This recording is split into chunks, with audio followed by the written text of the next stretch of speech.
ഓടി നടന്നത് മതി. നിങ്ങൾ ആ ക്രൂശിലേക്ക് ഒരു നിമിഷം നോക്കാമോ? കർത്താവ് ചെയ്ത പ്രവൃത്തിയെ ഒന്ന് വിശ്വസിക്കാമോ?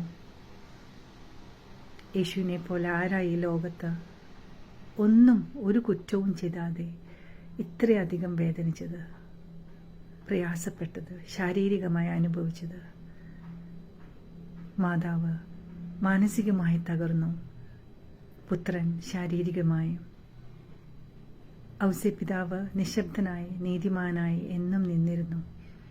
ആ തിരുക്കുടുംബത്തിൻ്റെ ശ്രേഷ്ഠത നമ്മൾ ഓരോരുത്തരും അറിയേണ്ടതാണ്. അവർക്ക് വേണമെങ്കിൽ യേശു ദൈവപുത്രനാണെന്നറിഞ്ഞ് അത്ഭുതങ്ങളും അടയാളങ്ങളും ആ ഭവനത്തിൽ സംഭവിക്കാമായിരുന്നു. പക്ഷെ അവരത് ചെയ്തില്ല. എല്ലാം ദൈവത്തിൻ്റെ ഇഷ്ടത്തിന് നിറവേറാൻ വിട്ടുകൊടുത്തു. അങ്ങനെ നമുക്ക് നമ്മുടെ ജീവിതം ഒന്ന് ആരംഭിക്കാം.